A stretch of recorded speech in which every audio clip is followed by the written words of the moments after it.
মার্কিন নিষেধাজ্ঞার মধ্যেই রাশিয়ার সঙ্গে স্যাটেলাইট নির্মাণে চুক্তিতে বাংলাদেশ। বাংলাদেশের দ্বিতীয় কৃত্রিম উপগ্রহ নির্মাণের কর্মযজ্ঞ শুরু হয়েছে।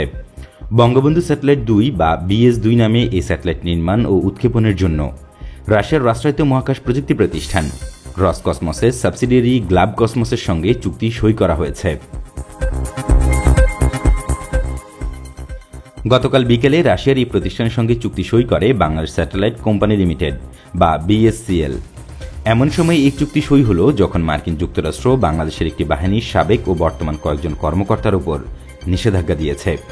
অন্যদিকে ইউক্রেন নিয়ে রীতিমতো যুদ্ধংদেহী অবস্থানে রয়েছে রাশিয়া ও যুক্তরাষ্ট্র।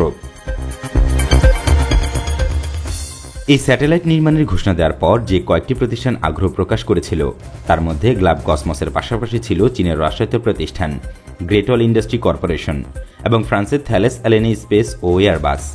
তবে শেষ পর্যন্ত যুক্তরাষ্ট্রের চিরপ্রতিদ্বন্দ্বী রাশিয়ার সঙ্গেই বঙ্গবন্ধু স্যাটেলাইট ২ নির্মাণ ও উৎক্ষেপণের চুক্তি সই হল।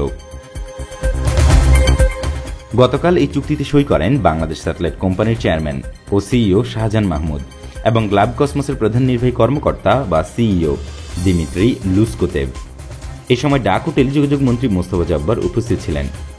মন্ত্রী জানান ২০১৮ সালের নির্বাচনী ইশতেহার বাস্তবায়নের ধারাবাহিকতায় গত বছরের ডিসেম্বরে বাংলাদেশ 5G যুগে প্রবেশ করেছে। তৃতীয় সাবমেরিন কেবল সংযোগ স্থাপনে কনসোর্টিয়ামের সঙ্গে চুক্তি সই হয়েছে। তৃতীয় অঙ্গীকার ছিল বঙ্গবন্ধু স্যাটেলাইট ২ নির্মাণ করা। এই সমঝোতা স্মারক সইয়ের মধ্যে দিয়ে তার অভিযাত্রা আলোর মুখ দেখল। কবে নাগাদ স্যাটেলাইট উৎক্ষেপণ হতে পারে তা জানতে চাইলে মন্ত্রী জানান, পুরো বিষয়টি কারিগরি। বঙ্গবন্ধু স্যাটেলাইট ১-এর সময় সব প্রস্তুতি থাকার পরও শেষ মুহূর্তে ঘোষিত সময় অনুযায়ী উৎক্ষেপণ করা যায়নি। এবারও ২০২৩ সালের মধ্যে উৎক্ষেপণের জন্য সব ধরনের প্রস্তুতি নেওয়া হচ্ছে। প্রথম স্যাটেলাইট উৎক্ষেপণের ৩.৫ বছরের মাথায় দ্বিতীয় স্যাটেলাইট উৎক্ষেপণের প্রক্রিয়া শুরুর বিষয়টিকে দেশের জন্য নতুন মাইলফলক হিসেবে উল্লেখ করেন তথ্য ও টেলিযোগাযোগ মন্ত্রী। BS-2 স্যাটেলাইটে থাকবে অপটিক্যাল VHR SAR বা সিনথেটিক অ্যাপারেচার রাডার, যার মূল কাজ বিশ্বের বিভিন্ন অঞ্চলের ভূমি ও সমুদ্র এলাকার ছবি তোলা। গ্লাবকসমস এক বিবৃতিতে জানিয়েছে, রাশিয়ার মহাকাশ ইন্ডাস্ট্রি থেকে BS-2 তৈরি, উৎক্ষেপণ ও আনুষঙ্গিক অবকাঠামো নির্মাণ সহ বিভিন্ন ক্ষেত্রে সহযোগিতার জন্য দুই দেশের সংশ্লিষ্ট কর্তৃপক্ষ একমত হয়েছে। এই সমঝোতার মেয়াদ ধরা হচ্ছে ২০২৬ সালের ডিসেম্বর পর্যন্ত। অন্যদিকে এখন পর্যন্ত রাশিয়ার এই প্রতিষ্ঠানের ওপর ২ দফা নিষেধাজ্ঞা দিয়েছে যুক্তরাষ্ট্র।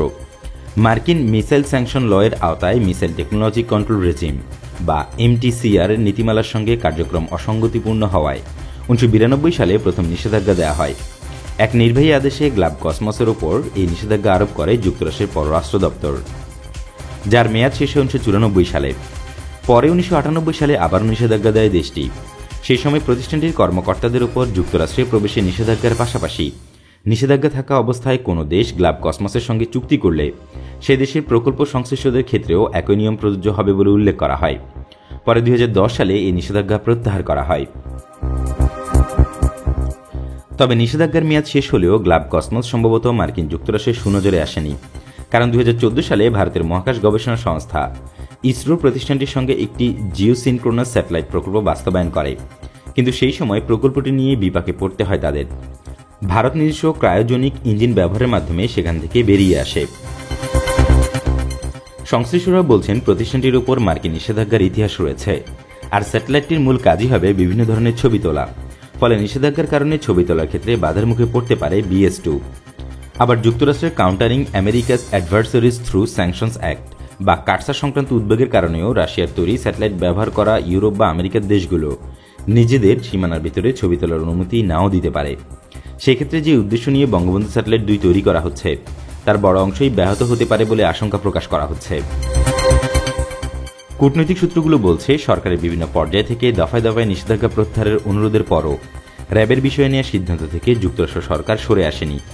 এমন পরিস্থিতিতে নিজেদের পরিধির বিস্তার ঘটাতে চায় বাংলাদেশ, আর সেজন্যই রাশিয়ার সঙ্গে এই চুক্তির মাধ্যমে সম্পর্ক আরও জোরদারের কথা ভাবা হচ্ছে।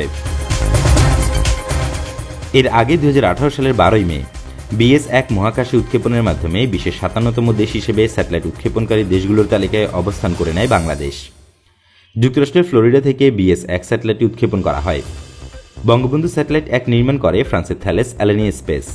এটির নির্মাণ ও উৎক্ষেপণে ব্যয় হয়েছিল ২,৯০২ কোটি টাকা। মূলত যোগাযোগ ও সম্প্রচার কাজে এটি ব্যবহার করা হচ্ছে। BS1 থেকে বছরে আয় হচ্ছে 120 কোটি টাকা। টেলিভিশন চ্যানেলগুলো সম্প্রচারের জন্য এই অর্থ দিচ্ছে। স্যাটেলাইটটির ব্যান্ডউইথ ব্যবহার করে দেশের দুর্গম দ্বীপ, নদী ও হাওর এবং পাহাড়ি অঞ্চলে টেলিযোগাযোগ সেবা দেওয়া যাচ্ছে।